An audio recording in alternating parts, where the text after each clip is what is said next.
Good evening. In a socially distanced world, Design United is an optimistic digital platform for collaborative design and connection.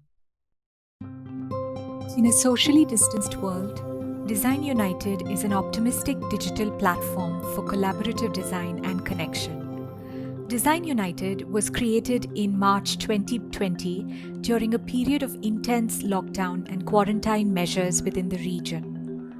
The aim behind Design United was to create an optimistic space for regional dialogue, connections, collaborations, and opportunities for young regional designers and design practices. A much-needed network of support and peer mentorship during these uncertain times. Talented young designers and design studios working on design innovation with an approach that is relevant to our South Asian region have been invited to be a part of the platform. We also encourage design students from the region to share their work, be involved in the dialogue, and to be an active part of Design United. Design United, most of all, believes in creating a community of designers and design knowledge that is largely contextual, with focus on contributing to the environment and our community. Design United believes greatly in a spirit of collaboration and idea exchange. Welcome to Design United's 15th Design Conversation, in conversation with Pramith Geekiyanage, Ashwin Iyer, and Karthik Dondeti. I'm Varna Shashidhar, founder principal of a regional landscape practice, VSLA, based in Bengaluru. I'm supported by Clayworks Spaces in these conversations. Clayworks creates flexible workspaces that focuses on productivity and sustainability. In the new normal, Clayworks is striving to enrich remote seamless working experience through the launch of their new work-from-home solution, Spot, which is a complete home office experience for professionals. I'm also supported by our very own enthusiastic Design United team in this endeavor. We welcome our second design intern, architect Madhura Jamsandekar, a master's student from the Humanitarian Architecture Program, Austria. Welcome to our team, Madhura. The aim behind Design United is to create an optimistic space for regional dialogue, connections, collaborations, and opportunities for young designers and design practices. A much needed network of support and peer mentorship during these uncertain times. The selected designers and design studios are working on innovative design and innovative approaches. They share a deep resonance with the place they are from. They believe in genuinely contributing to the environment and the community, and most of all, in the spirit of collaboration and idea exchange. We have had wonderful young designers and moderators from the region who have joined us in our past conversations. We had Bogar's Studio and Studio Made, Anai's Studio, Be Polite, Compartment S4, Three Flaneurs, architect Avinash Ankalge, Studio Unbuild, theorists and architects Vaishnavi Shukl, Ishita Shah from India, also Herbs, Blanco Studio and Kalpataru from Bali, game designer Nashra Balgamwala from Pakistan, Eugene Koskaron from Singapore, Kalpa World, Amo Studio Nepal, Kavan Balasurya and Ashni Nanayakara from Sri Lanka. We've also started a new mentorship segment to Design Conversation in June with architects Nisha Matthew Ghosh and architect Minbi from Sarawak, Malaysia, starting this series. We have also added a new segment, In Progress, featuring new practices with projects in progress, discussing their work through process. The first segment started with architects Harshit Nayak, Priyanka Rastagi from Paris Studio, and architect Arjun Ravi from State of Design, with mentors architect Palinda Kanangara from Sri Lanka and architect Shabir Unwala from Lonavala, India.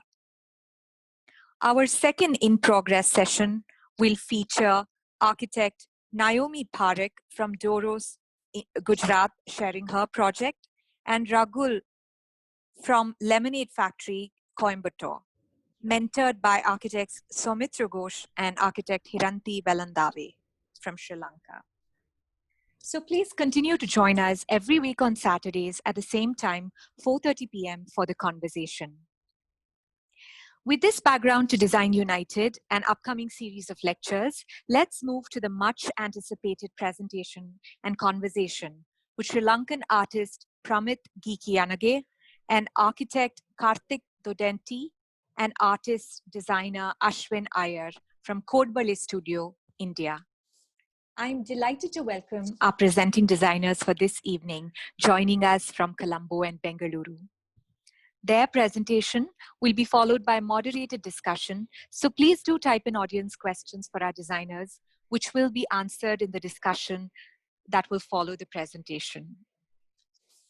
Our first presenting studio for the day, Studio Codebalé, is a generative art studio exploring relationships between humans, machines, data, and art. Their expressions take on various forms across media through data-driven art narratives, interactive media installation, adaptive branding, interactive education content, and generative art and design. Founded by Ashwin Iyer, an artist engineer with extensive experience in UI UX space in diverse industries, including at Infosys. Karthik Dondeti is an architect and generative artist from SPA and the GST Harvard, with experience in computational design, having worked at Sustainable Design Laboratory at MIT and the Visual Computing Group at Harvard University. Welcome, Ashwin and Karthik. Our second speaker for the day is contemporary Sri Lankan artist Pramith Geekiyanage. Island-born Pramith Geekiyanage's brilliant work moves from the figurative to the emotional. He relates his artistic practices to his focus on the dialectic interplay between repetition and contingency. A reticent and shy islander, he completed his bachelor's and master's degree in fine arts from the University of Kelaniya, Sri Lanka. Welcome, Pramith. Our first presenter for the evening is Studio Codebalé. Thank you. Hi all, this is Ashwin. Thank you, Varna, for that wonderful introduction. Thank you, Design United, to have us on board here to talk about what we do in our studio. And yeah, let's proceed. So as Varna already mentioned, we are a generative art. We are an art and design studio, and we specialize basically in generative art. And using this as a platform, we do adaptive branding. We create large-scale art installations.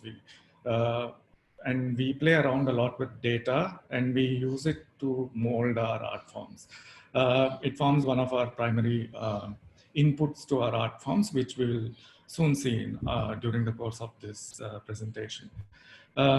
We also use creative coding and and generative generative design to develop adaptive branding and as well as interactive educational content. What you see on the screen right now is one of the main images of our logo, Codebalé.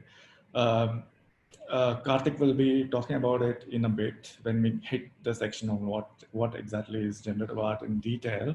A little about how Karthik and I started off. Karthik and I both are from diverse backgrounds. I have been with IT forever now, like about 17 years, and then I moved on to doing creative things like food photography, fashion, ikebana, abstract art, and generative art.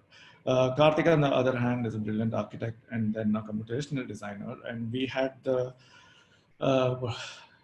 what do you say? We just met up during the course of one project, on a commission project, and then we realized that our skills are complementing each other, and we thought, okay, it's such a diverse skill set, so we thought, why not start off a studio, which sounded exciting, to marry art and technology and see where it goes, and that's how Codebalé Studio was formed. Yeah, we can get into the details of generative art now.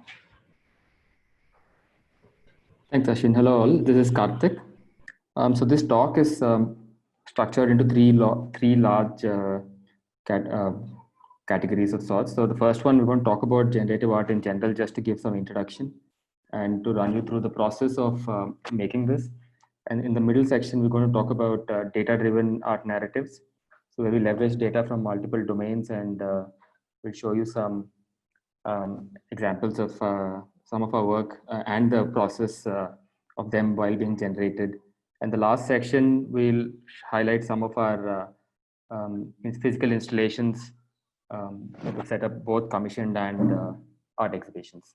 So generative art in principle essentially is about using an autonomous system to kind of drive the art itself. So which means in the traditional format, while all the art was done manually, now we leverage the leverage technology, algorithms, power of writing code to create art. So there is a bit of, so we define the boundaries, we develop the algorithms and the design boundaries for the art itself. But each time we run it, or depending on how the algorithms are set up, you see multiple variations. So the first piece of work, this is not data driven.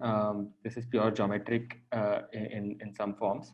So now these two are, both these images here are generated from the same code base. So what happens, if you notice, this is typically what how the art is created. So we codify the rules of generating the art. The rules include both geometric and color.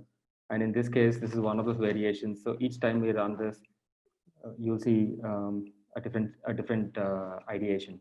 Now, the interesting bit is that while we keep running this over and over again, we learn, there's a feedback loop from the process back to the art itself.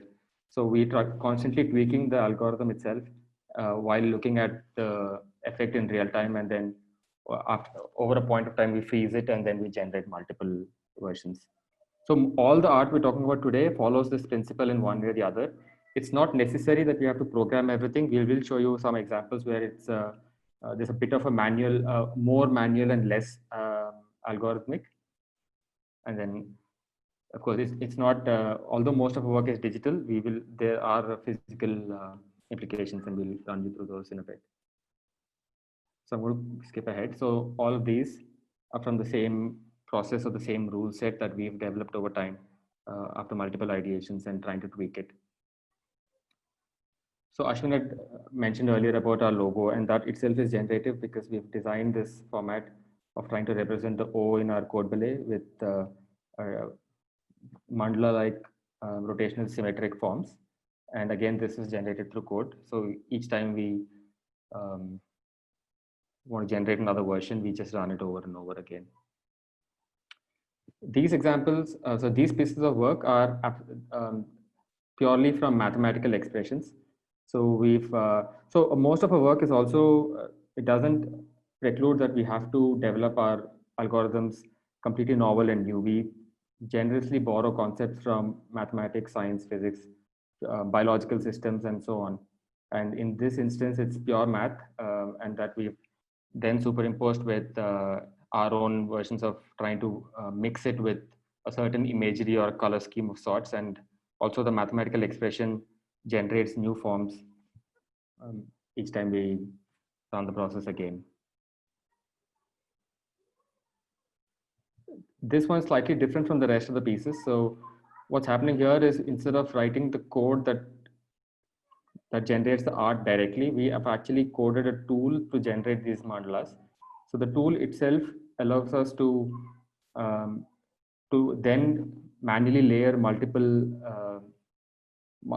patterns over and then create this full-fledged artwork. So the generative bit here is not in the final piece, but in the tool that's allowing us the flexibility to build these pieces. So running through about art and data, now data forms a big part of our work, and the general idea being that we've all the pieces of work we've seen earlier are purely generated from either geometric exercises or other pattern-driven exercises. Now we're slowly trying to bring in data that affects us personally, for example, and we'll run you through some of those.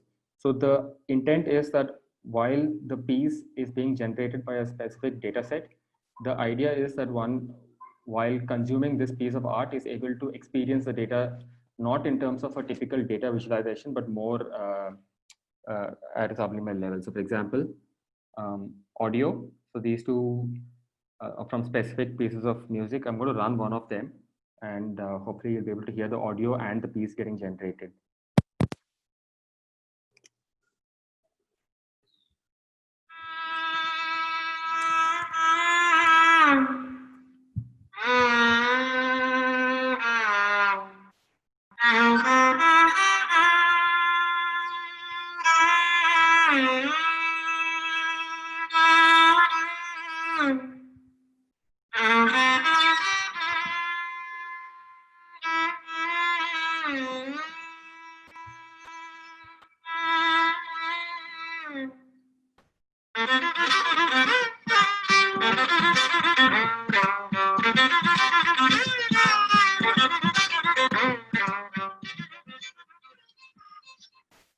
So the idea here is that we played a piece of music. Of course, this is recorded music, but we could set this up in an ambient environment with audio,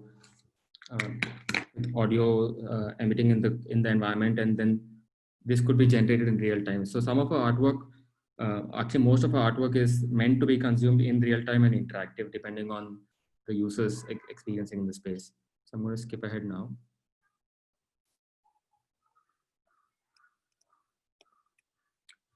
So these examples are data that we sourced from prevailing wind in Bangalore. So this could be real time. So for example, we've set up a small wind device that can measure both the direction and the velocity of wind. And what you're going to see next is example of how that affects. So we've developed this bit of code that kind of responds to wind in real time, and then depending on the velocity, the speed at which the wind blows and the direction, it kind of distorts this mesh, both in terms, and there's a change in both the geometry as well as the color.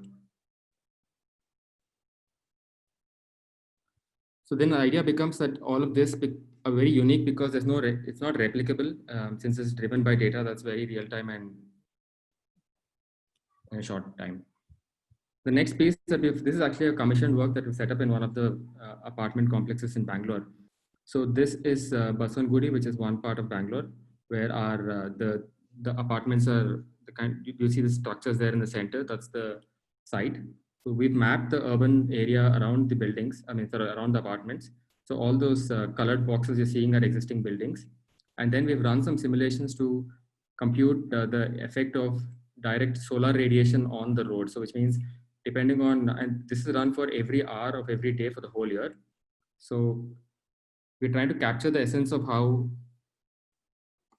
much sun is hitting the surface in that region.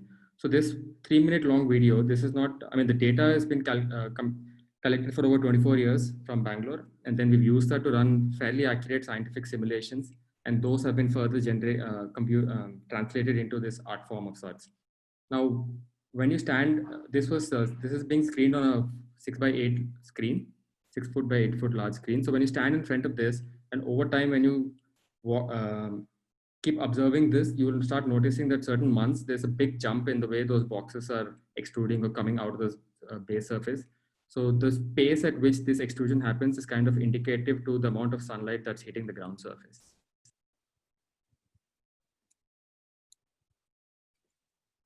These specific pieces, again, we've done 2 different versions of rendering them based on sleep data. So we've plugged in our own Fitbit data basically for this particular exercise, for this experiment. And then essentially we're going to generate So we have data for multiple days with all sorts of data points saying the 4 different cycles of sleep, or deep sleep, REM, or light sleep, and if you've woken up.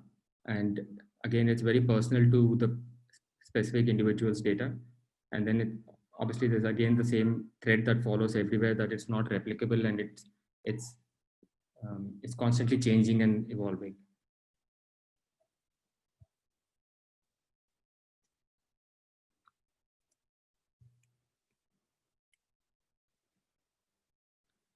You see all these different versions from depending on days when there was very less sleep or very deep sleep and so on and so forth. And each time we see a new version of it.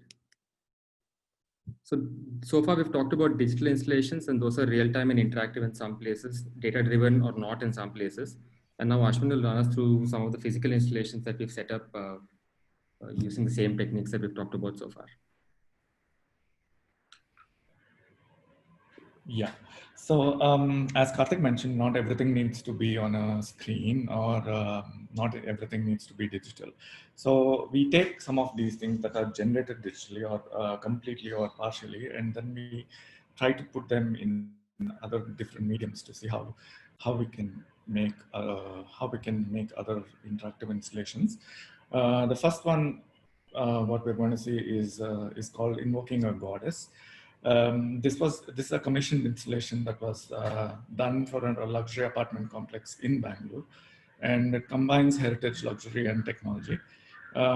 This abstract actually represents Adi Lakshmi, or when the concept of when man first envisioned wealth. So traditional Mysore paintings were taken of Lakshmi were taken and passed through algorithms to form this abstracted version of Lakshmi herself. And then we researched on Mysore paintings, and the Mysore paintings are actually known to use embossed gold foil to represent details like jewelry, armor, weaponry, etc. So we actually use technology to simulate metal into this abstracted form, and represent these minute details of this armor, of this jewelry, and using fluid flow algorithms. You can see in this video that is there that the painting. So how it works is that the paint when a person stands in front of the screen, the painting responds to the user, and the image is formed by either one of the metals. That is a simulation, gold, copper, or silver, to represent the trinity of the goddesses of the Hindu pantheon. And each time the complete flow takes about 3 minutes for this painting to complete. And each time it starts off, the flow is completely different. So if you see, if the same person is seeing it again and again, the details that you see at each time will be different. So you will see a different aspect of the painting every time. So this is about this is about 6 by 8 feet, and also we are working on an installation which is about double ceiling height. We are taking this abstracted, this is digital on a screen, but then we are taking this abstracted form and we are actually painting it on a canvas, and then we are doing the gold leaf emboss onto all those metal work that you see here on the screen, and making it into a physical actual art installation as well. So that is how we can transition from the digital to the physical. This is just one of the examples. The next one is again, this is an installation that we did for the Serendipity Arts Festival last year. This is a digital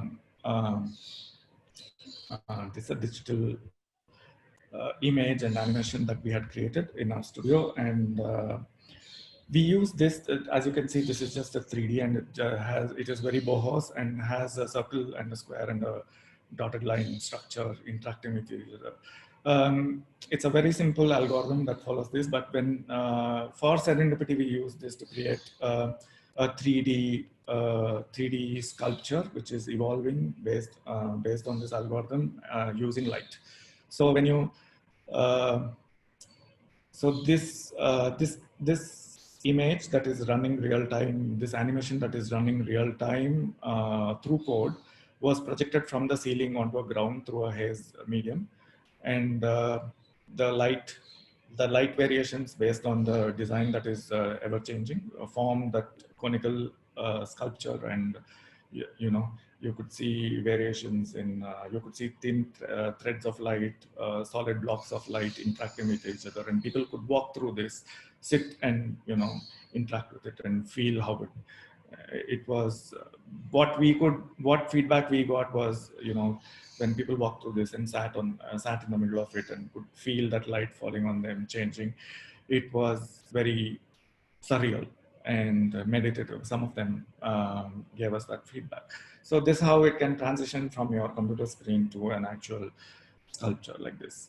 In the next slide, here are some of the examples where, you know, we have generated all these art pieces using algorithms and codes and data, and then we have printed them and we have installed them in various places like this.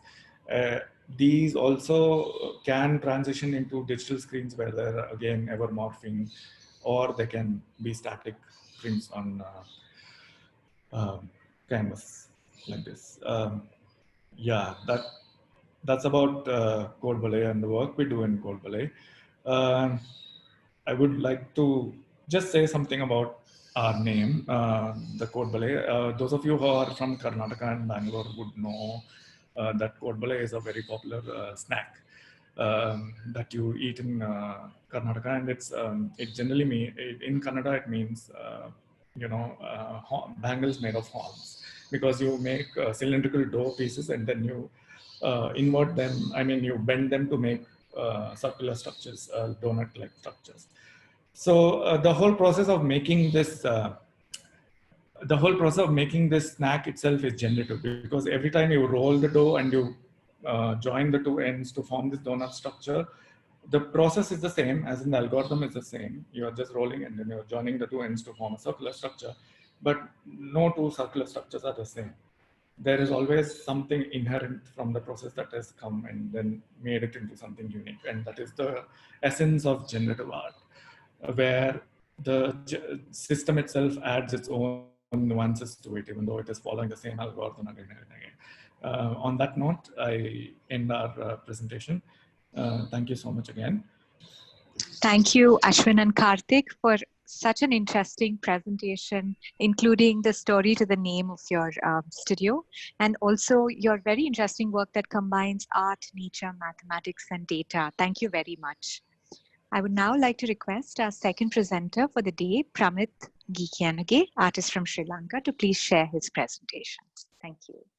Actually, I would like to thank you, Varna, and also I want to thank the Design United team and Clever Space, and all of you who are here.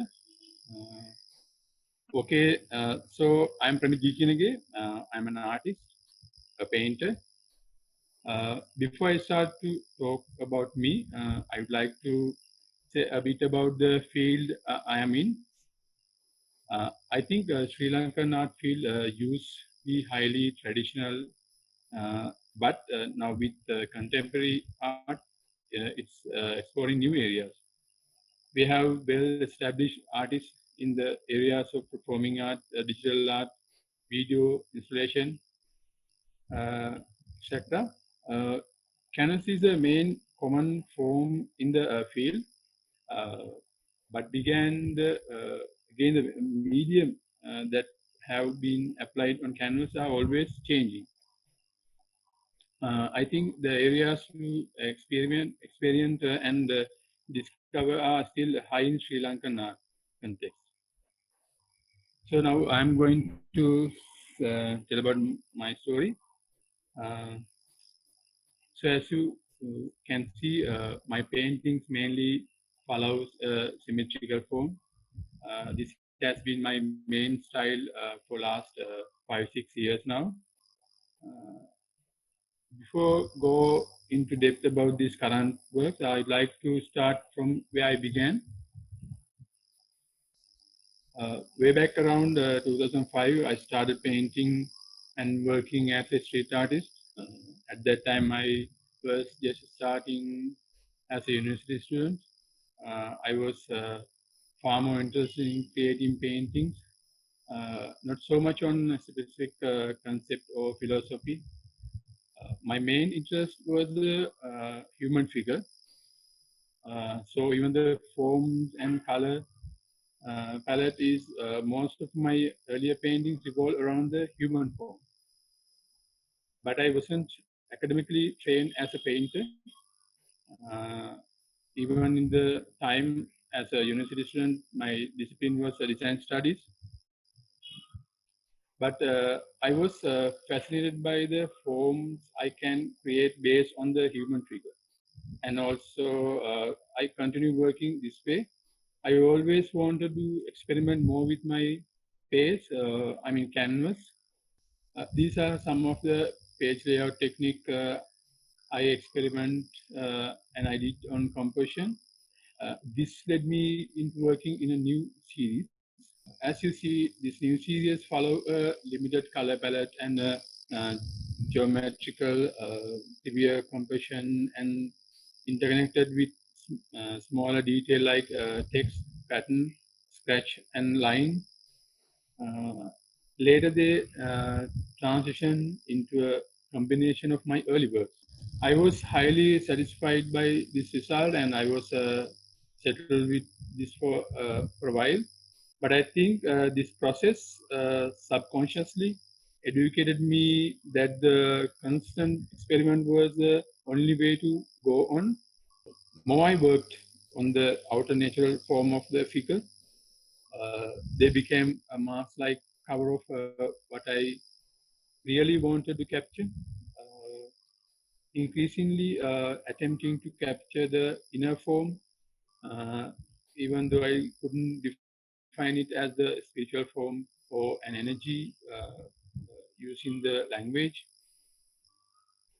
But I saw it and I wanted a way to capture it. I started seeing the symmetrical nature of the form in this process. I think it influenced me. Actually, my solution was far away from me. I say that now, knowing I found the solution along the way. But at the time, it seems like there wasn't one. It was kind of depressing and disappointing. But this is what made me push all the covers, titles, both in my works and me as an artist, natural form in my paintings, how I been labeled as a figurative artist. All these seems like not what I was or what I wanted to achieve.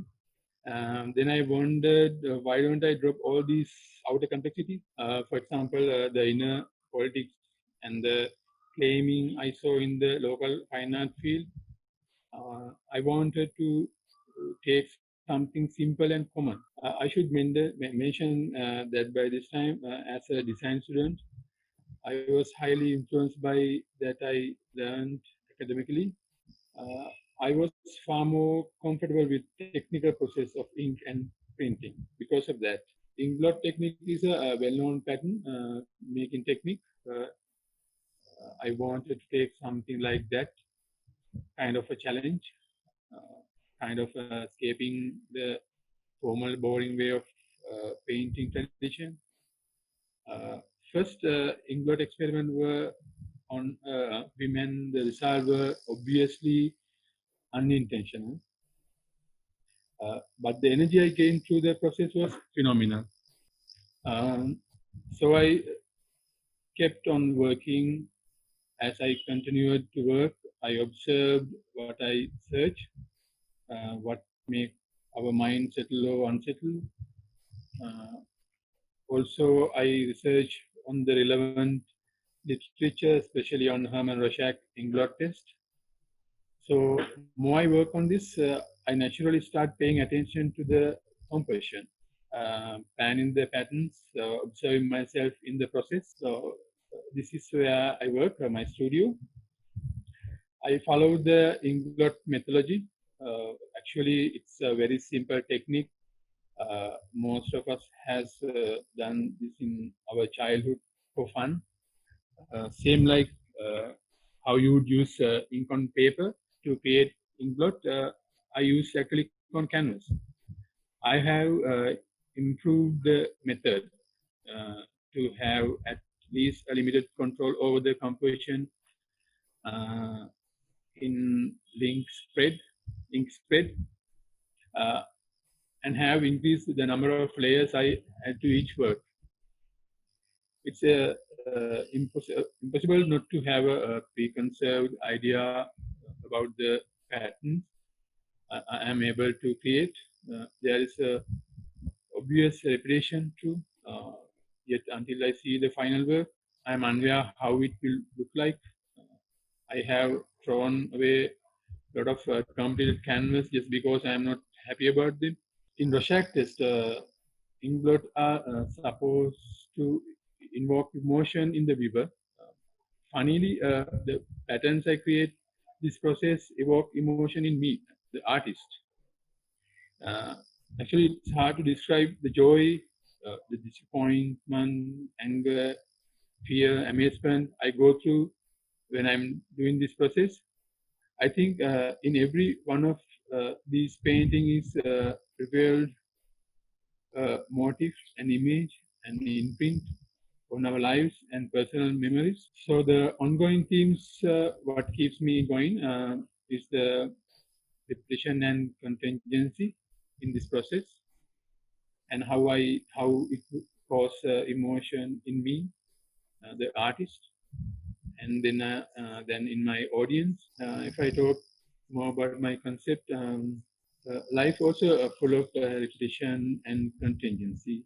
How life repeats, how everything is a circle.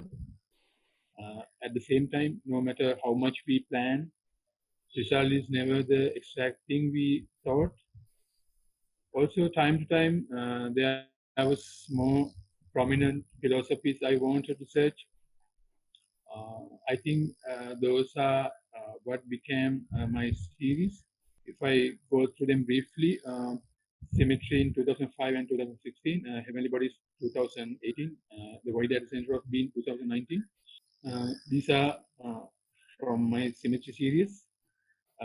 My search was nature's tendency for symmetrical and repetitive patterns, how symmetry is a fundamental principle in natural matter formation.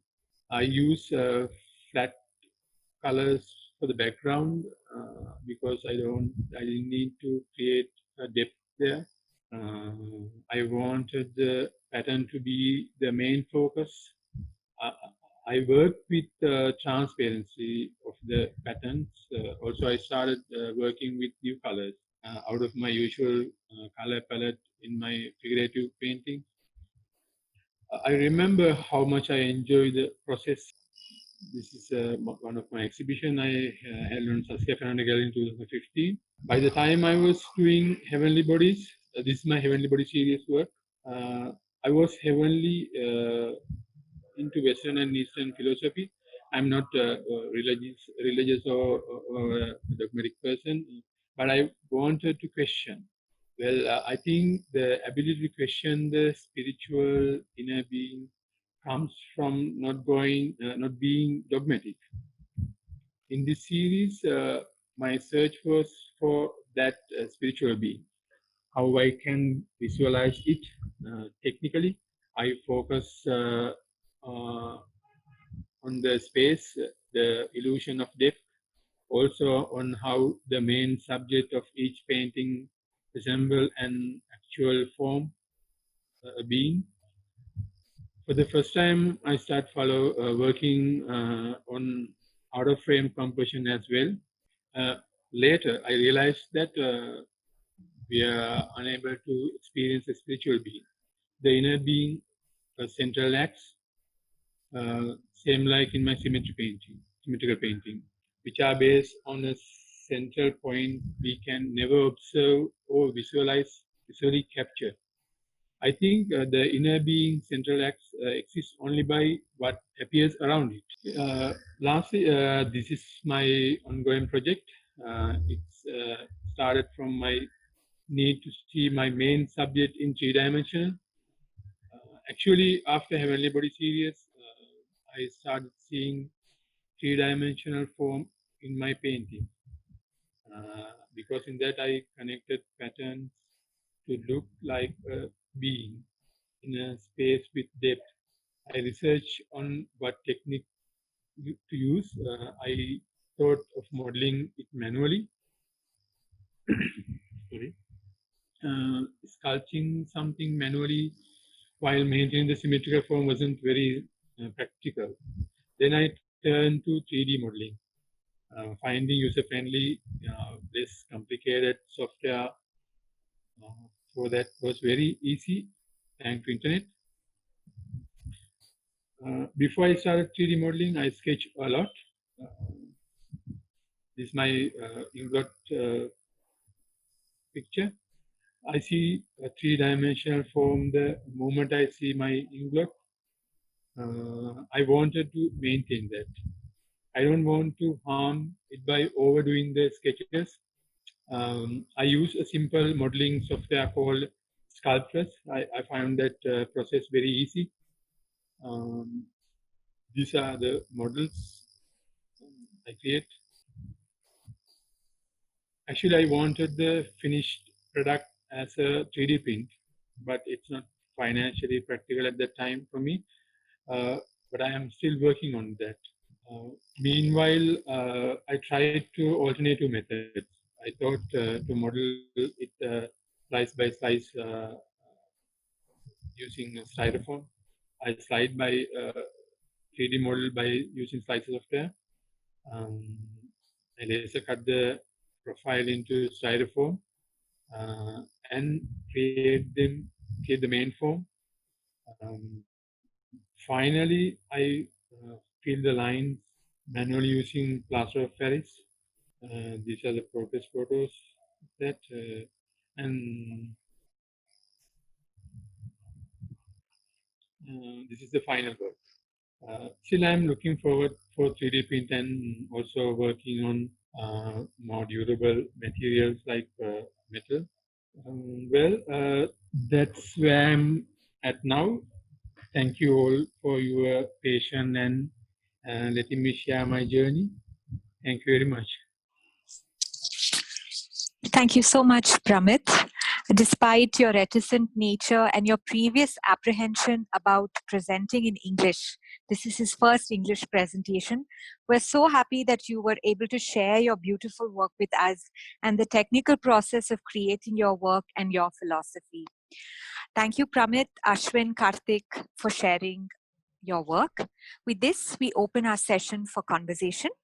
We invite the audience to share your questions for the presenters. Please type in your questions for Karthik, Ashwin, and Pramith. I would like to introduce and welcome our moderators for the conversation. Joining us from Bengaluru, India is Saakshi Chawla, a final year architecture student from RV College of Architecture with an interest in humanizing architecture. With her is Sri Lankan architect Ishana Rajaratnam, joining us from Colombo. Ishana is a young architect working at Palinda Kannangara Architects, a design firm based in Sri Lanka known for their context-sensitive design. Saakshi and Ishana are also both a part of the Design United team. Welcome Saakshi and Ishana to this conversation. With this, we open the design conversation. Thank you, ma'am. And I'd like to thank Pramith, Karthik, and Ashwin for sharing their lovely work. And I would like to start the discussion with a question to Pramith. So Pramith, as your process and work have progressed from symmetry to heavenly bodies, do you feel that the emotions that a piece invokes has also evolved? I think emotion are purely emotion, sometimes very clear, sometimes complicated. So the quality of that depends on the emotion of the viewer. But technically, yes, I agree. The skill and how I handle my materials have improved with experience. So is the quality of the finished painting. And Saakshi, I'll hand it over to you now. Hi, thank you so much for your lovely presentations. My first question goes to Studio Codebalé. So your process really intrigues me because I can personally sense a very different and a very novel relationship between the creator and the art.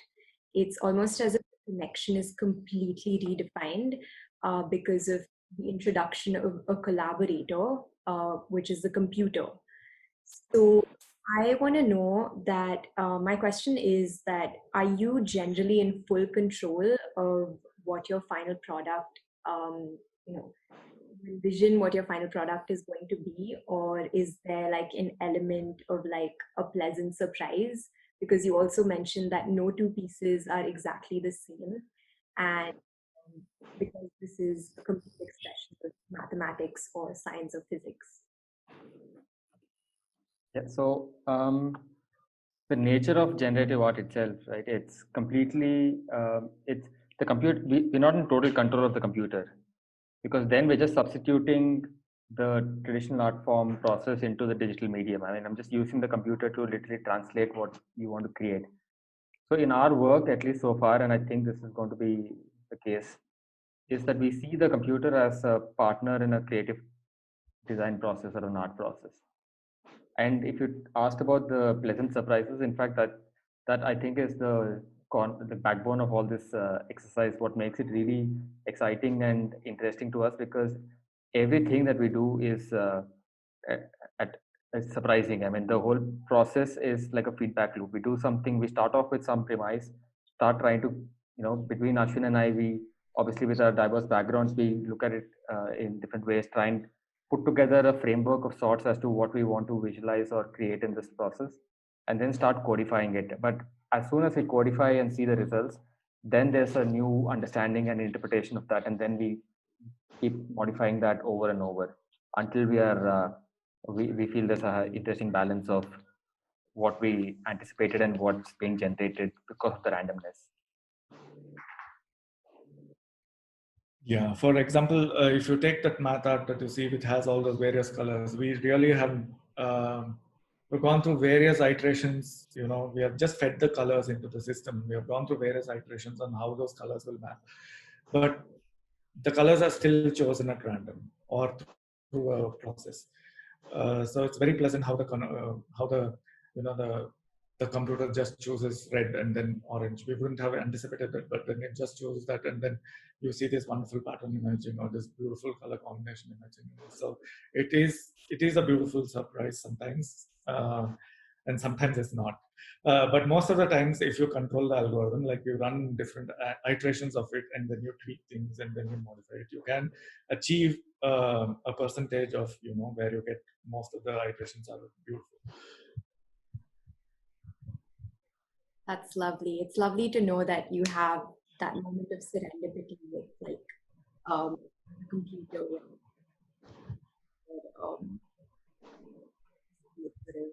Well, sometimes that might not be the case. So I hand over to Ishana for the next question. So I have a question for Karthik and Ashwin. So considering the feedback that you've gotten from people after they've experienced your art, what would you say would be your, how would you feel about, the connection between generative art and the human experience? Okay, so yes, initially when we just talk about generative art, before actually people see it, it's more like, okay, this is something digital. I mean, it is something that is done, is an animation which is done on code, which is done on a computer, and then everybody does animations these days. So what is so great about it? So digital art is digital is still not seen as standard medium for art expression yet. I mean, it's still, it's still, what do you say, people still have a little bit of an apprehension. But when they see the kind of art that is being generated through these mediums, and the places that it goes, like when we said about art installation, where the digital medium itself can translate to various other mediums like light, like physical sculptures, like metal, things like that. That is when people realize that, oh, it's a wonderful process, and it is a true art form, and it evokes certain kind of emotions, feelings, like how art is supposed to do. When we did the serendipity art, the light sculpture, we wanted it to be very therapeutic, because that is the kind of thing that is the kind of feeling that Karthik and I felt when we first installed it. And we were happy to see that it's the kind of feeling that even translated to the other people who are interacting with the art. In fact, there were a lot of people who sat in the middle of the square which was forming, and they wanted the light to be falling on them, and they felt really good about it, and it changed the way that they are seeing the entire 2D image. I mean, it really invoked those kind of feelings. So it was kind of nice. I think two key things. One being interaction. So when someone interacts with our artwork and things change or respond and reflect, that makes it personal. And the other thing is we're trying to, and which we've seen success in to some degrees. We're still evolving this part of the work, the data-driven work. So it's very easy for us to plug in data and create extremely abstract forms, but unless the person who or the institution's data that we're feeding in kind of sees a response in some format to the data in the artwork, there's no connection, that intimacy to the art piece. And we're trying to push our work in that direction where, for example, if we plug in your sleep patterns and we kind of explain to you that, you know, what reflects or what changes based on your pattern, and then you see this artwork in front of you, you kind of relate to it at some level, because you know that it's your data which is very personal to you, and there's a manifestation of that on the this thing in real time. So interaction, data driven, and real time, which again is a challenge for lots of different reasons, technical, computational, and whatnot. But we're hoping that once we are able to hone all these three together, that we'll see this gap being reduced. You start actually reflecting or being more emotional, evoking emotional responses to the art itself. Thank you for that answer. And back to Saakshi for her question. So my next question goes to Pramith. You mentioned that patterns that you create invoke a lot of emotions in you as an artist. So I'm curious to know, whether the meaning of the art changes when you transition it from a two-dimensional flat painting on a canvas and then make it, three-dimensional as in the form of a sculpture. So is there like a change in the meaning or the way that you interpret it, or emotions that it invokes inside of you? Actually, I think on the painting, if it is a 2D phase, or it has more emotion on the canvas, because the transparency, kind of like that, give a lot of emotion. But when I go to the sculpture, it's I think the emotion changes a little bit, but there is a advanced thing that the sculptor go around the sculpture. And so my question is also for Pramith.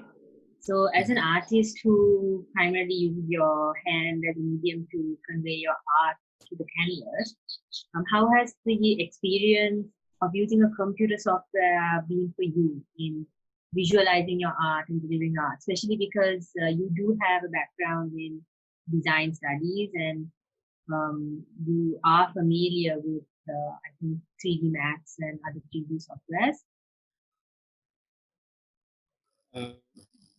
Even though I use acrylic on canvas for my exhibition pieces, I'm not new to the computer-based design tool.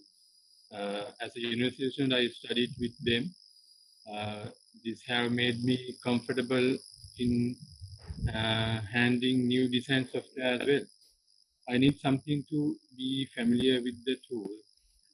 It's interesting to work with the new materials also. I enjoy the process. Thank you, Pramith. And now back to Saakshi. My next question is for Ashwin. So Ashwin, I learned that in addition to being a part of Studio Codebalé, you also are an amazing food photographer, and you also have an interest in fashion and also in ikebana, which is the Japanese art of flower arrangement. So I'm curious to know if there's ever been a moment where the different art forms that you practice sort of impact each other or have dialogue with each other or maybe intersect at some point? That's a very interesting question. Thanks. Yes, as a creative person, for me, I've always tried to explore various mediums to express myself, not restricted to abstract art or just paint and canvas. That is the reason why I've dwelled in all these areas. And yes, what you learn when you're creating with one medium automatically trickles into the next medium or any other medium that you're working with. Either it is the way you're thinking, the thinking process, or it may be how you're handling the materials in general. Like say, if I'm doing from Ikebana always creates this. The whole essence of Ikebana is to create a feeling of calmness and zen when you're arranging these flowers. It's very meditative, and if you see it, it kind of trickles into my food styling and food photography also, because it increases your awareness of the materials and the colors that you're using even in the food, and then automatically you start applying those principles of proportions and things like that onto your food plating itself. So it is, if you see my plates, they're also very influenced by Kimana, and they are very zen and meditative. It is the same thing for fashion as well. So I do a lot of ethnic wear and handlooms, so it is the way the handlooms are woven. So we are so that has allowed me to explore things in generative art, where you can do different weave patterns and things like that, or it may be that like Karthik is an architect. We explore a lot of tiles and things like that all around the place. And those things have influenced us to create the Dogs and Mandala series, which is influenced by the patterns in tiles all around the world that you get all around the world. So yes, there is a feedback from every process that you follow in art. Okay, I think our time is up. So I would like to hand the baton to Saakshi to wrap up now. We are receiving a few audience questions, but unfortunately we don't have a lot of time during the session. So if possible, if you could leave your questions on our Instagram, reply to our story and put them in the post, then I think our speakers would be happy to get back to you and we can continue the conversation offline. So now I'm going to hand over to Kavindu to conclude the session. Thank you, Pramith, Ashwin, Karthik, for your wonderful presentation. Thanks to the moderators, Saakshi, Ishan, to architect Shivani for connecting us to Studio Codebalé, team, Clayworks team, and the audience for great conversation today. Have a good evening. See you next week.